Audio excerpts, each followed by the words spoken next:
Hello, hello. It is Celeste Burke Nicely here on the Sales Edge podcast. Super excited to welcome the lady of LinkedIn, a female who is out there advocating for other women in sales and marketing. I'm so excited to interview you today and hear your story, Ashley.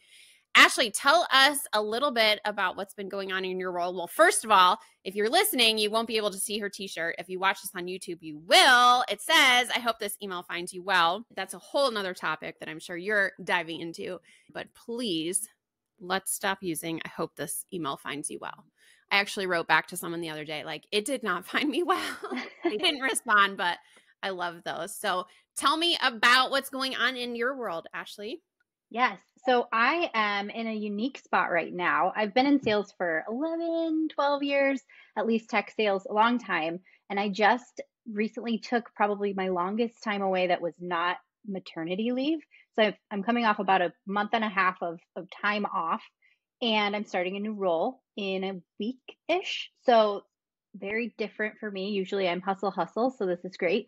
But in my downtime, I actually rejoined a roller derby league. So I've been playing roller derby is actually what I've been doing the past couple of weeks, besides the podcast and all of that good stuff. But yeah. So your podcast, when I pinged you the other day, I was listening to your podcast with Samantha McKenna. Always such a pleasure to hear what she has to say about showing me you know me. It can go not just about sales, but dating as well. Yep. And with our spouses, like show me you know me by listening to what I say, and also those nice things that we allude to with our spouse. So I think those words resonate beyond the sales org. So roller derby, how long have you been doing that?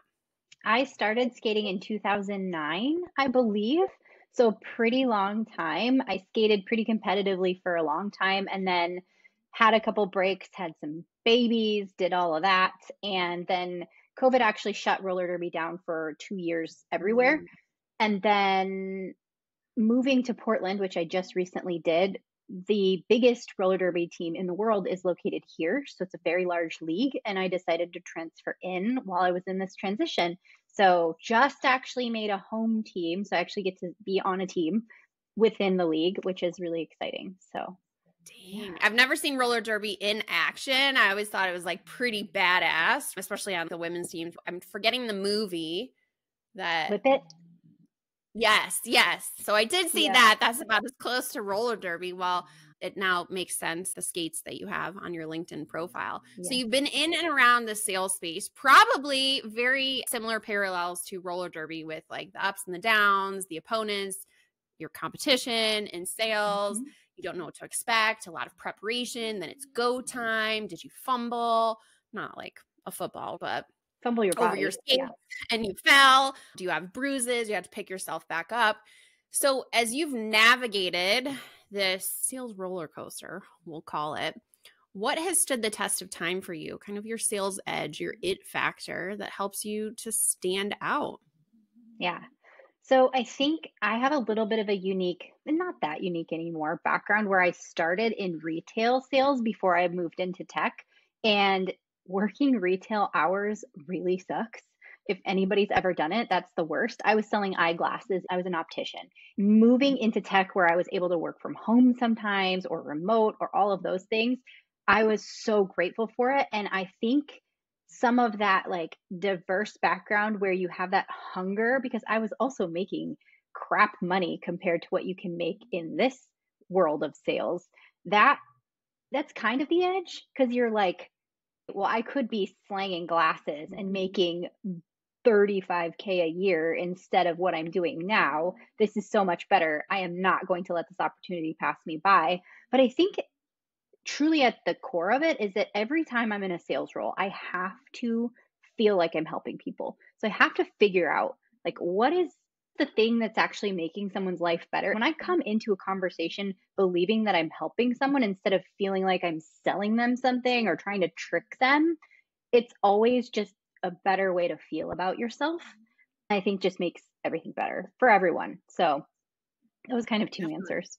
But Yeah, yeah. I love that. We talk often on our team about really detaching from the outcome. And a lot of Mhm. sellers I know are so tied to what's my quota? Where am I got to get the sale. This is what I have to close. And showing up, as Riley had said on one of our interviews, with this commission breath. I just did a webinar about it last week as well, about this detaching from the outcome. I actually broke it down when you're in sales, showing up to a conversation, ensuring that their life or the conversation is enriched and they're able to walk away with value and you shared your expertise, whether they ever do business with you or not. So it sounds like you're in that same vein. And where did that switch come from, trying to sell to I'm here to help? When did you think you arrived at that place? I don't think I ever wanted to be a salesperson. So my negative connotation, like the negative mind thought process of what sales was when I was in retail sales, I was embarrassed that I had a quota when I was selling glasses, because I was like, well, I'm supposed to be helping people pick out the right frame or like actually be able to see, right? And it felt a little slimy to also have a quota and be like, well, if I don't sell these glasses to this person, then I'm not going to hit my number. I had to kind of think about that as like, what am I doing that's going to help these people? And selling them these glasses is a good thing because they're going to be able to see. But when I actually got into tech, someone had to teach me the idea of the funnel. And I had never thought, oh, this is your goal and you go up and you have to put this much in the tab. So as I'm learning Salesforce, they're teaching me about the funnel and they're telling me how I should be on calls. I was getting on the phone and I immediately was like, okay, but how am I helping these people? And so I've always done it. And it was one of those things where people looked at me like, what do you mean you're going with that? This is how I'm helping you. So it wasn't really a switch. I think it was something that I had to do in my brain to feel okay with the fact that I was a salesperson, because it took me several years to actually feel like I wanted to be a salesperson. It was a fake it till you make it kind of thing. And then when I finally realized that actually helping people is what sales is, that's when I was able to accept that I was a salesperson and feel proud of it, instead of being like, well, I'm in sales. So I think it came from trying to somehow lie to myself that sales was a good thing, but accidentally stumbling into what we're really supposed to be about anyway, which might be a little backwards. I think some people go into sales thinking like we have to trick people. Yeah. And that never sat well with me. So I just didn't do that, even if that was the expectation. Yeah, me neither. It's, interesting. My background, I started in nonprofit and then I got into sales because I saw all these people in sales and I thought, well, I want to be taken seriously. Let me get into a sales job. And then people would say, oh, you're in sales. And I would do the same, like, well, I'm not really, right? It's so gross. And then you arrive at this place of sales doesn't have to be icky. Like, we have to stop assigning this, putting all salespeople in a bucket, that just like your shirts. Thanks, Will Aiken. Right. Shout out to Will Aiken and his merch. It is when these behaviors are forced upon people or it's not natural and we're stepping outside of our natural abilities that, we're having to fake it and it doesn't feel natural to us nor comfortable. Mm-hmm. And the prospect can probably feel that too. And it's funny, Rachel, who's my coach in gap selling, because I'm a partner, I also get my own coaching every single week and my own one-on-one. So it's a lot of business development too. And a couple of weeks ago, she was like, would you stop with your stage presence on sales calls? And I was like, what do you mean? And she said, you go into this like, I'm presenting, I'm in corporate, this is what I am because of this. And I was like, I am. And it's funny because the other day I went and my husband got me a gift certificate for my birthday. So I was like, I'm out. I'm going to have some mom time. I never do this. And the ladies were like, you're so funny. And I was just being myself. And I realized like, that's what she's talking about on sales calls, like stop being so buttoned up. People can see through that. And I think that's what you're alluding to, this place of you're showing up as your authentic self, really trying to help someone and detaching from the outcome. Mm-hmm. Awesome. Well, superpowers come in a lot of forms. And I think women carry those, especially those who have tiny little children around as well. You mentioned this remote shift. And I think there's a lot of myths of more work gets done in the office. How has that shift to remote work been just from a quality of life standpoint for you? Yeah. So I purposefully, one of my law of attraction things that I was focused on when I started in tech was work from home. I Mm-hmm. wanted remote. So I've been doing remote work for a lot longer than some of the people who started after COVID. I was remote, fully remote before that, with one short stint where I attempted to work in an office right after having my daughter. Oh, And so remote was something that was really important to me, but I'm also very extroverted. And when I got my first remote job, they said, "Hey, just want you to know, like, we're fully remote. Nobody is required to go into the office. You might be sad because you're not going to have a lot of people to talk to if you do come into the office," which for me was a good thing because being extroverted means I get very distracted when there are people in the office to talk to. So it's better for me to be home if I want to truly get the work done. That short stint where I was actually commuting downtown, I was in Chicago at the time, taking the red line okay. train, 45-minute into, and I had an infant. So I would have to drop her off, hop on the train, walk downtown, get to the office. And I would get there. I was never the first one in the office because I had to drop her off, right? Like, that's not like I could get there at 7 a.m. And it was crazy because I would get there and I'd be like, all right, let's get to work. But people weren't actually doing anything. They got there early, but they weren't doing anything. And there'd be maybe an hour where people were on the phones and you could tell that they were working. But most of the time they're hanging out in the kitchen. My male coworkers that sat on either side of me would go to the gym for an hour and a half at lunchtime every single day. Mm, I wouldn't do that because I'm like, I got to get my work done so I can leave and go get my daughter because yeah, I have to get her before 5 o'clock or else I'm not even going to right. see her. So, and then I would be looked at like, oh, she's leaving at 4:30 again because it was the only way I was going to get where I needed to go.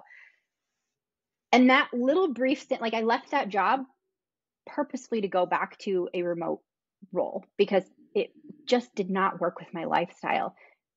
I think that experience was very telling for me because I thought maybe I am missing out on something by not going into the office, and I can clearly say that's not true because it was horrible for my lifestyle. It was terrible for me. I was stressed out all the time. I was rushing all the time, and when I was in the office, it was still like felt like I wasn't getting anything done.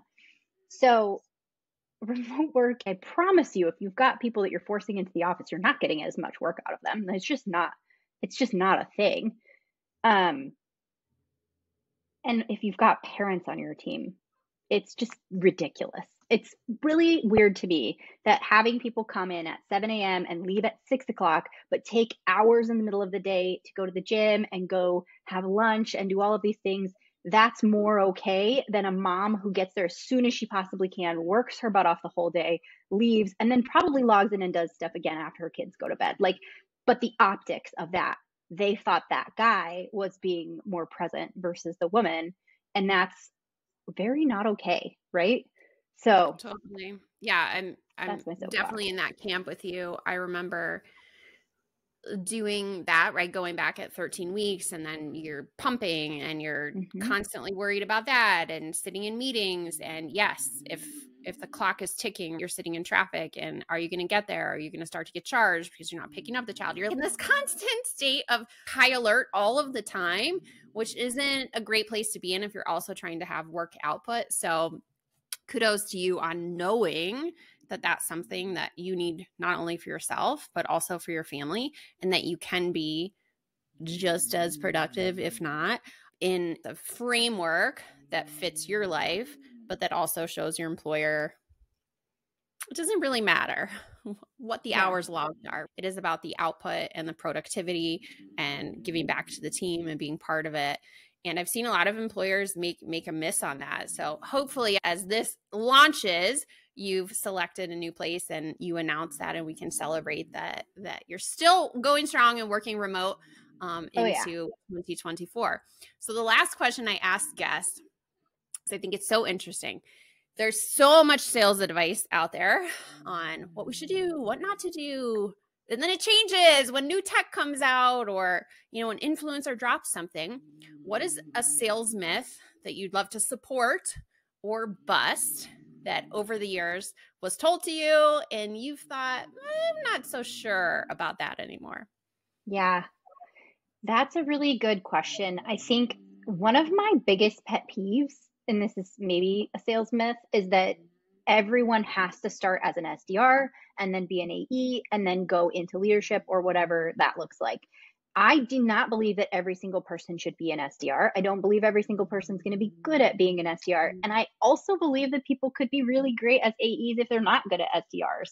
And I think it all depends on the role, the company, the product, the segment. And I think it's really annoying when influencers or whoever comes out and says, well, you have to have full cycle, or you have to have SDRs, or you have to have your SDRs report to marketing, or like all of these different things that they're lumping into one spot where that's just not the way it works. We need to adapt to what works for our prospects, our ICP, like what we're actually selling and to whom. Because if we're selling an enterprise, very true enterprise thing, an SDR is probably going to have a very hard time jumping into that and doing a really, really good job. Versus if you have a super short transactional sales, taking an enterprise seller who's a closer and popping them in there, they're going to have a really hard time.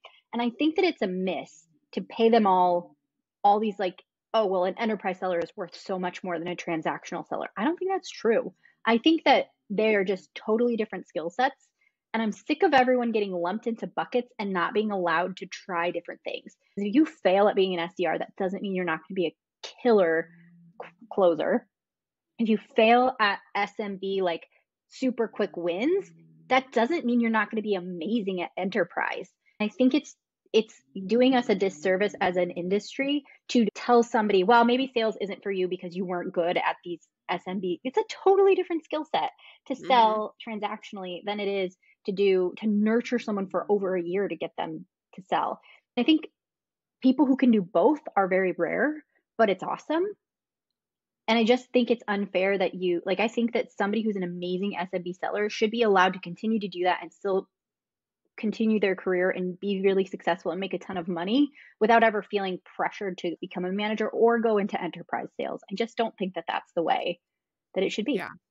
Yeah. I don't know if that's what you're going for with myths. Yeah, but totally on board with you there. I remember my first sales job.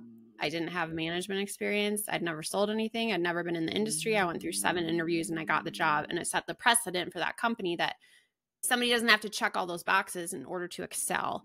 And when we are checking the boxes as an organization versus looking at it as like a puzzle, right? How are we fitting people together? What are we lacking in one? And constantly massaging that, finding better success versus, like you said, a lot of people posting, lots of times it's men. Sorry, I'm just going to say it, but I don't see a lot of women out there posting, this is the path that you have to go. And especially now when we're trying to elevate women's voices, there are non-traditional ways in order for you to get into sales leadership. To be an AE doesn't mean you have to excel here, have won some award or crush quota. I mean, there are amazing sales leaders out there that don't have great track records in selling. And that's okay, because there's so many lessons learned in the losses and the opportunities than in always having a win. So I agree.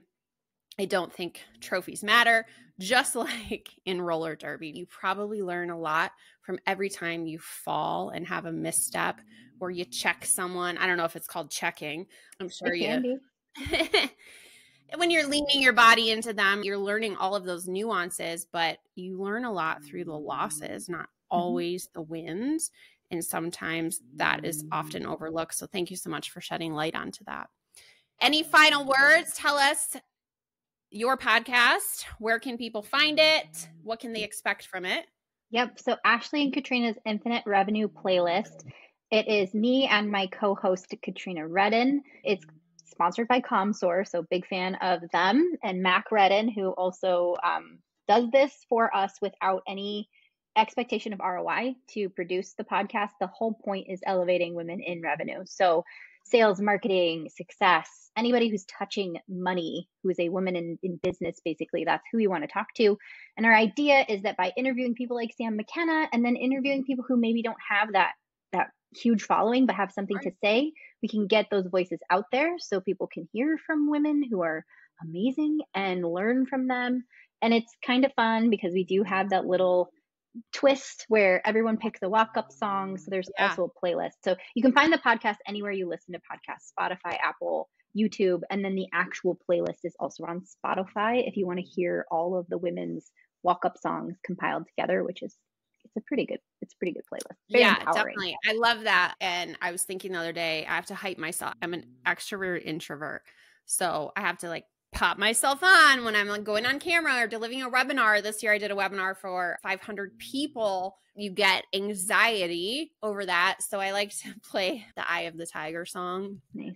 Like I don't totally know if pumps me anybody's up. picked And that one yet. yeah, that would be it. Or, you know, we're huge into the Frozen playlist as well over here with my toddler, so that doesn't as much pump me up, but seeing my Yeah. little one get pumped up. I so appreciate your time. Definitely people can connect with you on LinkedIn. You have a lot to say over there, elevating women's voices, and I'm so excited for this next chapter and to stay in touch. Thank you so much for being our guest. Thanks for having me.